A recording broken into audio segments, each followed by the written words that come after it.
বিহার যখন সোফায় বসে আছে, হঠাৎ কাবিলির কণ্ঠে মুখ তুলে তাকায়। ওকে জড়তার সাথে দাঁড়িয়ে থাকতে দেখে বেশ রুক্ষ গলায় আয় বলে আবারও বিহার নিজ কাজে মনোযোগ দেয়। মাথা নিচু করে কাবিলি ভেতরে প্রবেশ করে। কিছুক্ষণ শান্তভাবে দাঁড়িয়ে থাকে, ইতস্তত দিয়েই। কিভাবে কি বলবে সে বোঝে না। কিছু সময় যাওয়ার পরও কাবিলিকে কোনো কথা বলতে না দেখে এবার বিহার চোখ তুলে তাকায় ওর দিকে, গম্ভীর কণ্ঠে শুধায়, কি প্রয়োজনে এসেছিস? বিহার ভাই এর মোটা গলায় বেশ চমকে উঠে কাবিলি। আজকে নিজেকে সামলে ক্ষীণ সুরে বলে, তুমি কি আমার উপর রাগ করে আছো বিহার ভাই? কাবিলি তাকালো। বিহার ভাইয়ের তীক্ষ্ণ চোখা চাহনিতে কেঁপে উঠল কেমন। তোর উপর রাগ করে থাকতে যাব কেন? ও, ওই যে রাহাকে।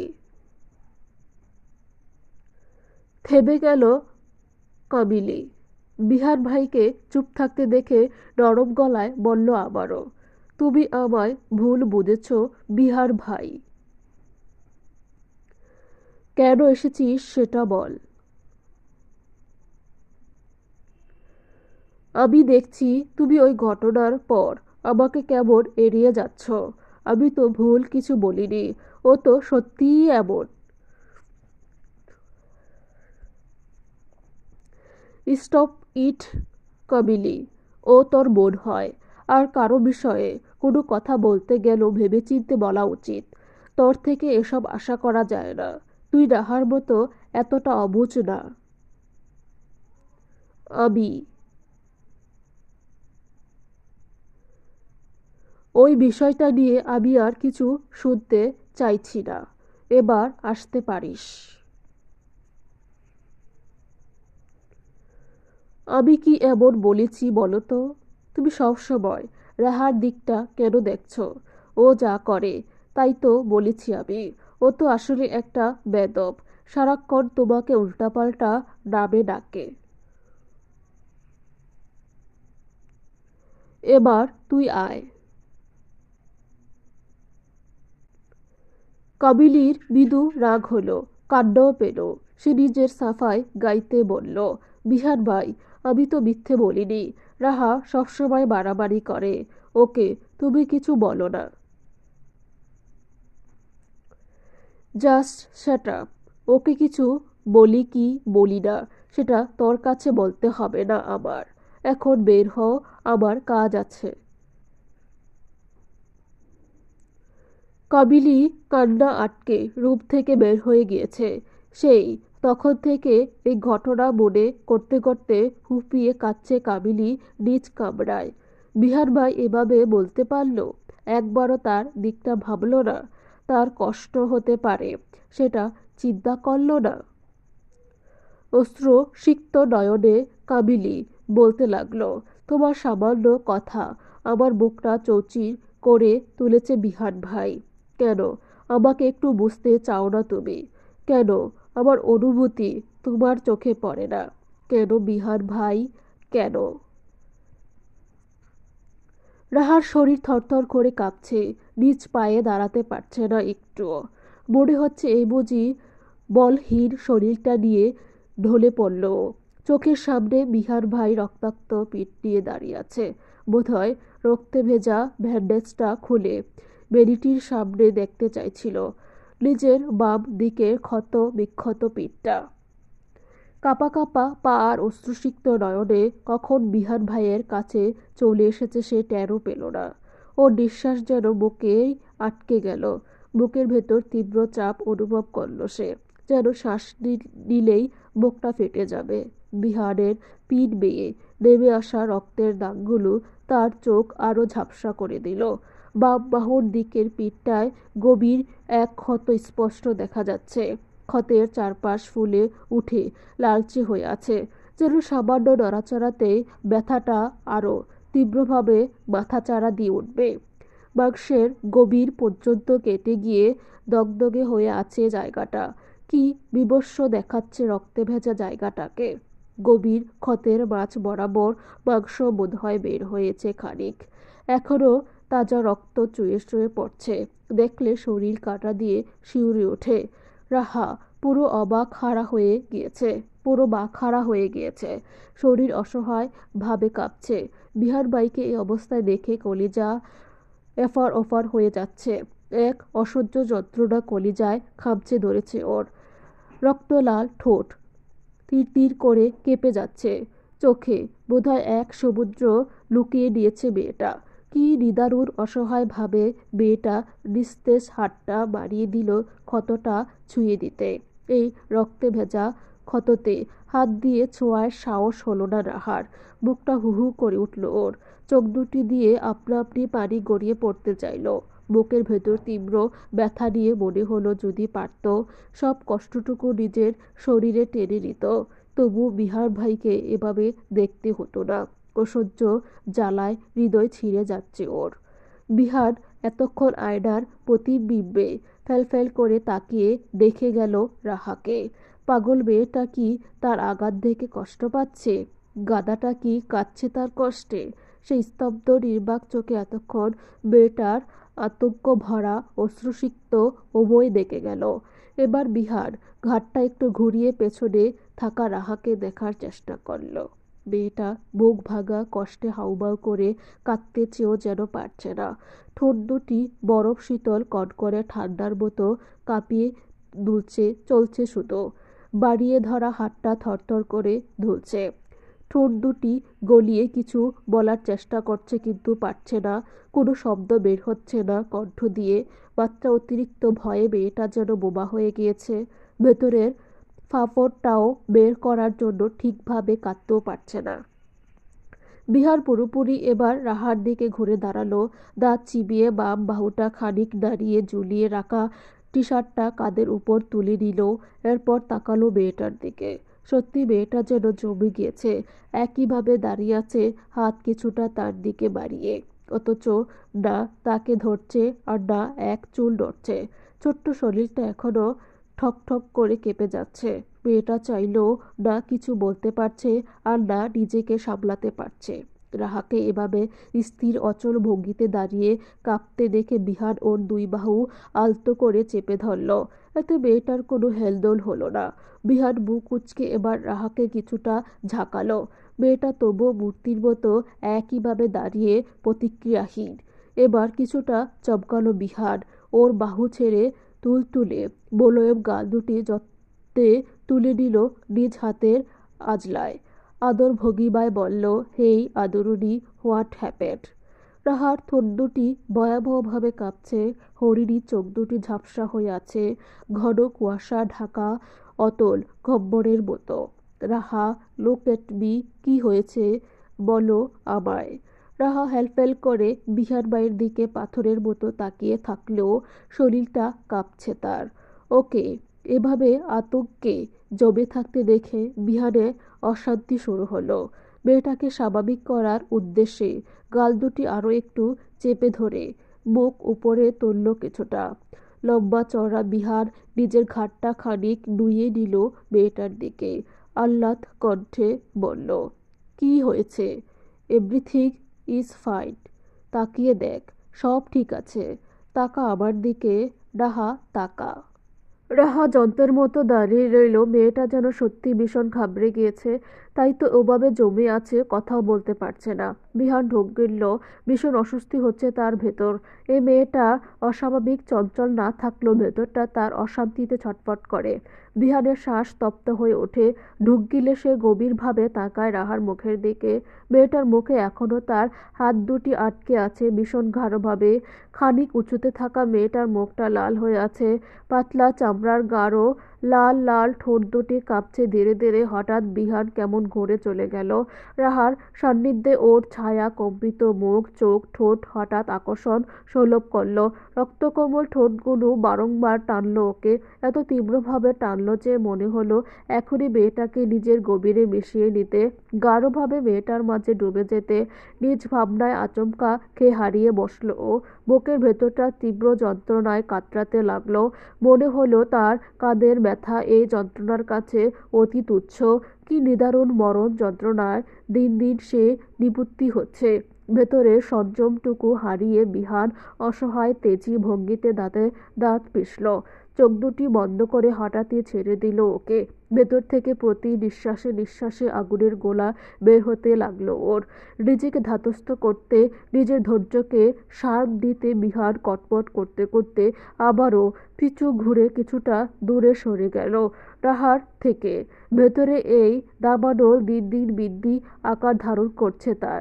ইদানিং মেয়েটার কাছে এলেই ধৈর্যচ্যুত হয় সে। দিনকে দিন নিজের ধৈর্য আর সংযমের লাগাম হারা হয়ে যাচ্ছে ও। এত কিছুর পরও নিজেকে আটকানো তার জন্য মরণ যন্ত্রণার চেয়ে কম নয়। ভেতরের এই তীব্র দাবানল সবার ক্ষমতা কমে এসেছে তার। নিজের অনুভূতির সাথে নিজে যুদ্ধ করার চেয়ে কঠিন যুদ্ধ বুঝি আর এই দুনিয়াতে হয় না। বিহান এই মুহূর্তে সেই দ্বন্দ্বে লিপ্ত। ভেতর থেকে গলিত লাভা নির্গত হচ্ছে। নিজের অশান্তির চরম সীমায় গিয়ে বিহান ডান হাতটা তুলে নিল কাঁধের দিকে। বেশ কয়েকবার গাঢ়ভাবে ঘাড়টা ঘষতে ঘষতে চট করে কেমন হিংস্র হয়ে উঠল ও। ক্ষিপ্তে তাকালো রাহার দিকে। 2 কদম পা বাড়িয়ে ওর দিকে কিছুটা এগিয়ে গিয়ে দাঁত পিষে বলল,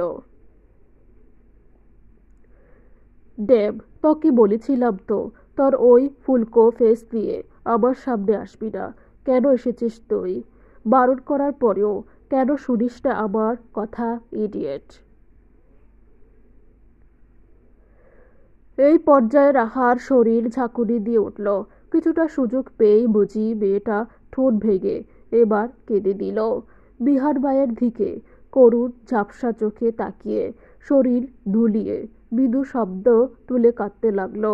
এই অবস্থায় দাঁড়িয়ে বিহানের মনে হলো তার চেয়ে অসহায় বুঝি এই দুনিয়াতে আর দুইটি নেই। চোখের সামনে রাহাকে ওভাবে হুপিয়ে কাঁদতে দেখে বিহানের পিঞ্জিরায় আগুন জ্বলে ওঠে। ধৈর্যশীল বিহান আর সহ্য করতে না পেরে মেয়েটার এক হাত টেনে ধরে নিজের কাছে নিয়ে এসে বজ্রবেগে ঝাপটে ধরে নিজের অশান্ত বুকে। রাহার মাথাটা ক্ষিপ্ত অস্থির বুকে চেপে ধরে চোখ বন্ধ করে নেয় বিমান। রাহা যেন এবার ভেতরের সমস্ত কষ্টটা উগলে দেয় বিহানের ওপর তপ্ত বুকের মাঝে। এক হাত দিয়ে রাহাকে আগলে ধরে অন্য হাত ওর মাথায় চেপে ধরে রাখে বিহান। বেশ আবেশের চোখ দুটি বুঁদে রেখেও যেন তার তপ্ত অশান্ত বুকে রাহা বাড়িধারার মতো শান্তি জড়িয়ে সেই আগুন নিভিয়ে পানি করে দিচ্ছে একটু একটু করে। ভীষণ আরামে আর প্রশান্তিতে বিহানের পুরো শরীর জুড়ে শীতলতা ছড়িয়ে গেল। আলতো নরম কোমল গলায় বলল, এই আদুরনি কান্না থামা এবার, দেখ আই অ্যাম ফাইন। রাহা হুপিয়েই কাঁদে। এক প্রকার হেঁচকিয়েই তুলে ফেলেছে মেয়েটা। বিহান এবার ওর 2 বাহু ধরে নিজের বুক থেকে আলগা করে প্রশস্ত হাতটা এগিয়ে দেয় ওর মুখের দিকে। কানের পেছনে 4 আঙ্গুল গলিয়ে দিয়ে রাহার মুখটা আলতো করে স্পর্শ করে। গালের ওপর থাকা বিদ্ধা আঙ্গুল দিয়ে চোখের পানি মুছে দিতে দিতে বলে ওঠে, বোকার মতো কাঁদছিস কেন, ইডিয়েট? আমি ঠিক আছি। কম্পিত কণ্ঠ নিয়ে অস্পষ্টভাবে বলে, আপনার পিঠে ব্যথা? সামান্য, অনেক গভীর বিহান ভাই। তাতে তোর কি? আপনার কষ্ট হচ্ছে?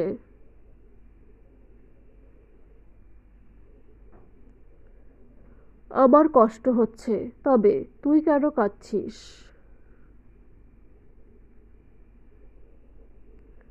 আর জবাব দিতে পারে না রাহা। চুপ করে নাক টানে। তা দেখে হাসে বিহান। কিরে ইডিয়েট, বল কাঁদছিস কেন? গর্বত একটা। রাহা এখনো জবাব দেয় না। মাথা নিচু করে থাকায় নাক দিয়েও পানি টপ টপ করে পড়ার চেষ্টা করছে। অপরিষ্কার রাহার নাক টানার ফলে সেই পানি পড়তেও গিয়ে পড়ছে না। তা দেখে বিহার ঠোঁট কামড়ে পাশ ফিরে হাসে। এত যেন টান লাগে ঘাড়ে, তবুও সেটা সয়ে নেয় সে। নরম সুরে বলে, রুমাল লাগবে?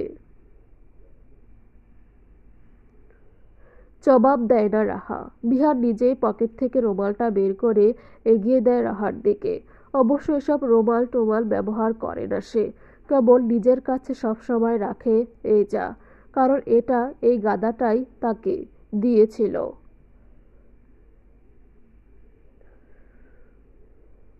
বিহার মায়ের এগিয়ে দেওয়া রুমালটা রাহা হাতে তুলে নেয়। ফ্যাত করে নাকটা পরিষ্কার করে সেটা আবারও এগিয়ে দেয় বিহার মায়ের দিকে। বিহার তীক্ষ্ণ চোখে এগিয়ে দেওয়া সেই অপরিষ্কার রুমালটা দেখে নিয়ে আবারও তাকায় রাহার পানে। সূক্ষ্ম কণ্ঠে বলে ওঠে, এটা দিয়ে আমি কি করব এখন? পরিষ্কার করে আবারও ফেরত দিবি? রাহা মাথা কাত করে সায় দেয়। আস্তে ধীরে চোখ তুলে তাকিয়ে বলে, একটু দেখি। কি, আমার বডি? লজ্জায় গাল দুটি আবারও লাল হয়ে উঠে রাহার। বিহার সেটা দেখেও চুপ থাকে। কিছু সময় ওভাবেই গড়ায়। রাহা আবারও থেমে থেমে বলে, আপনার ব্যথাটা একটু দেখি। দেখে কি করবি? এমনি।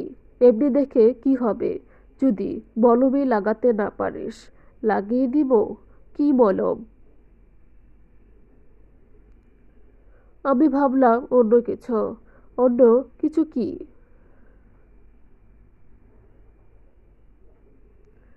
শ্বাস ফেলে বিহার, স্টুপিড একটা, যা দরজা লাগিয়ে আয়।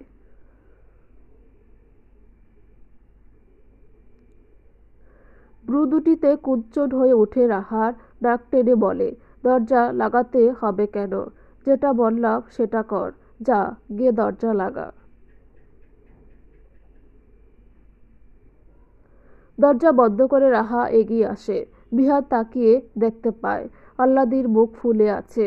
মেয়েটাকে বড্ড আদুরে লাগছে। ধৈর্যচ্যুত হওয়ার আগে বিহার নিজের ভাবনায় লাগাম টেনে ধরল। রাশবাড়ি কণ্ঠে বলল, ড্রয়ার থেকে ফার্স্ট টাইট বক্সটা নিয়ে আয়। বাধ্য মেয়ের মতো রাহা সেটা নিয়ে এগিয়ে এলো। বিহান সোফায় বসে আছে, তার সুচালো বাজ পাখির মতো নজর সম্মুখে থাকা আয়নার দিকে। রাহা শান্ত মেয়ের মতো বক্স নিয়ে এসে তার পেছনে বসলো। বিহান শার্টটা পুরোপুরি না খুলে সে আগের মতোই কেবল বাম দিকের কলারটা নিচে ঝুলিয়ে দিয়ে বসলো, ক্ষতটা উন্মুক্ত করে দিয়ে। সেই বিকস্য ক্ষতটা দেখেই বুকটা হুহু করে উঠল রাহার। কলিজাটা মোচড় দিয়ে উঠেছে ফের। চোখ দুটি আবারও ঝাপসা হয়ে এলো। মাঝখানের জায়গাটা কি গভীরভাবে দেবেছে। কিভাবে এত ব্যথা পেল এই লোক? মানুষটার এত স্বাভাবিকই বা কি করে আছে? কষ্ট হচ্ছে না ওনার? বিহার ভাইয়ের কষ্ট হচ্ছে কিনা তা না জানলেও রাহার অন্তর জ্বলে যাচ্ছে, বুক ফেটে যাচ্ছে তার। আপনা আপনি টপ টপ করে পানি গড়িয়ে পড়তে লাগলো ওর চোখ বেয়ে। আয়নায় সেই চোখের পানির দিকে এক দেনে তাকিয়ে রইল বিহার।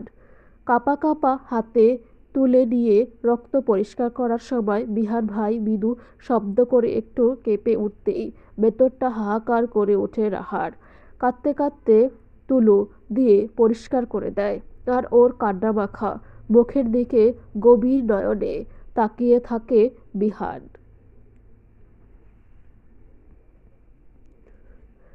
ক্ষত স্থানটা পরিষ্কার করে ওষুধ লাগিয়ে দিয়ে রাহা ব্যান্ডেজ লাগিয়ে দিল।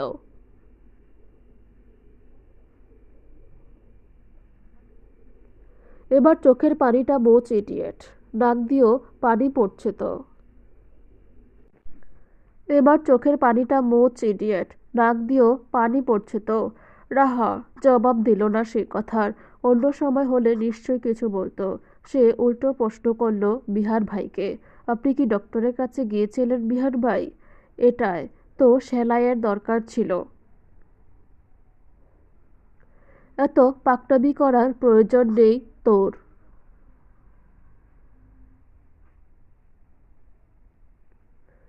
কিভাবে ব্যথা পেলেন আপনি? বিহার সে জবাব দিল না, শার্টটা কাঁধে তুলে নিয়ে তাকালো রাহার পানে। জানতে চাইল, কেন এসেছিলি? অনুমতি নিতে? মাথা নিচু করে বলল রাহা। কিসের? ঘুরতে যাওয়ার? এখন যাওয়ার প্রয়োজন নেই, ঘরে যা।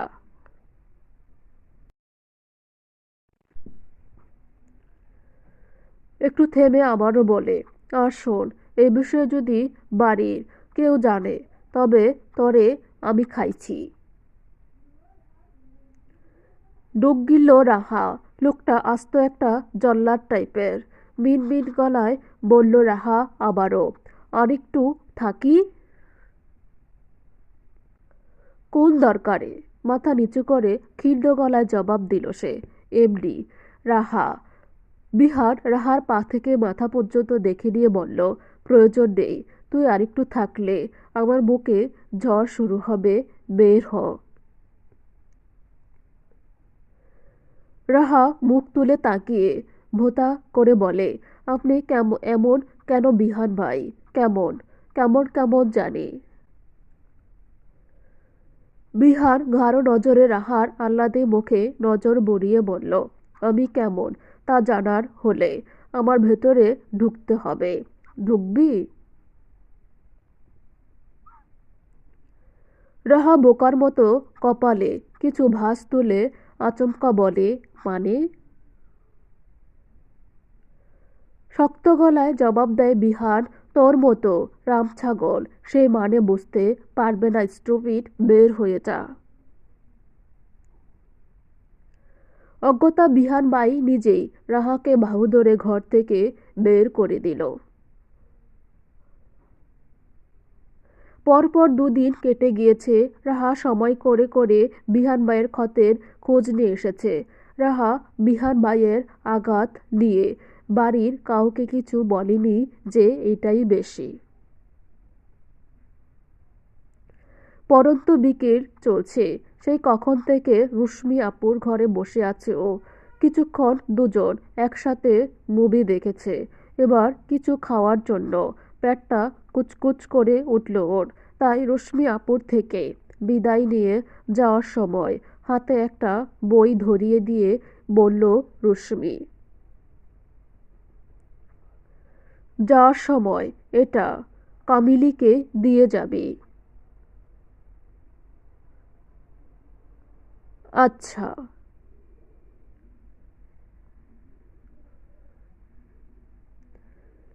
ধেই ধেই করে রাহা ছুটে গেল কামিলীর রুমের দিকে। বই নিয়ে নিচে গিয়ে মাকে বলবে দুটো আলুর পরোটা বানিয়ে দিতে। খাওয়ার চিন্তায় রাহা উচ্ছ্বাসে এগিয়ে গেল কামিলী আপুর রুমের দিকে। তবে দরজা দিয়ে ঢোকার আগেই অনাকাঙ্ক্ষিত এক দৃশ্য পাজোড়া থমকে গেল ওর। নিঃশ্বাস আটকে স্তব্ধ হয়ে পা ওখানেই থেমে গেল ওর। কামিলী আপুর রুমে এই সময় ওভাবে বিহানবাই কেন? চলবে। যদি ভালো লেগে থাকে অবশ্যই কমেন্ট করে জানাবেন। ধন্যবাদ আমার ভিডিওটি দেখার জন্য।